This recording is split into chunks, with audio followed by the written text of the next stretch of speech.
They called her nothing. Not by her name, not by her dignity. Just the maid. Every morning before sunrise, she woke up on a thin mattress beside the kitchen door. No alarm. No complaints. Only duty. The mansion was enormous. White walls, golden gates, marble floors so shiny they reflected faces that never looked back at her. She cleaned those floors with bare hands. She arrived 8 years earlier with one small bag and a letter. No one bothered to read. They hired her because she was quiet, because she asked no questions, because she bowed her head when spoken to, and that was exactly what they wanted. The madam's voice was soft, but her words were knives. Why are you so slow? Is that the best your village taught you? Remember your place. The maid never answered. She only nodded. The children followed their mother's example. They spilled juice and laughed as she cleaned it. They hid her shoes. They called her names they thought she couldn't hear. At dinner, she stood behind the table. Not to eat, just to wait. Leftovers were thrown away. She ate in silence. At night, when the house slept, she sat by the window and stared at the land outside.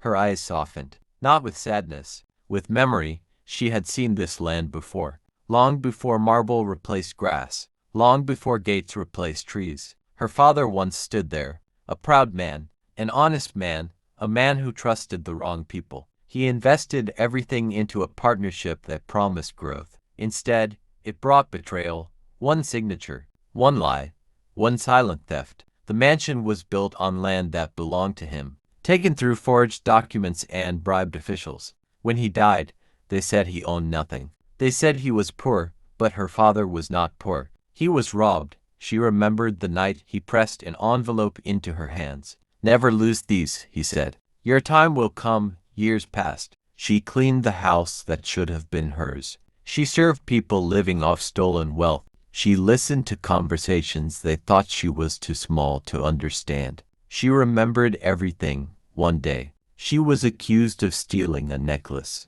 They searched her room. They found nothing. Still, she was slapped. This is what happens when you bring trash into a palace, the madam said. The maid said nothing. That night, she opened the envelope. Inside were land documents, signatures, names, and one detail they never noticed. The transfer was incomplete. The law was still on her side. She contacted a lawyer using money saved coin by coin, year by year. The lawyer studied the papers in silence. Then he said, "You don't just have a case. You have the truth." Months passed. She still cleaned floors, still bowed her head, still endured insults. But now, she walked with patience, because patience, armed with truth, becomes power. The final ruling came on a quiet afternoon. A black car stopped at the gate. The family smiled, thinking it was good news. They were wrong. The lawyer entered the living room and opened his briefcase. The court has ruled, he said. The mansion and the land belong to the rightful heir.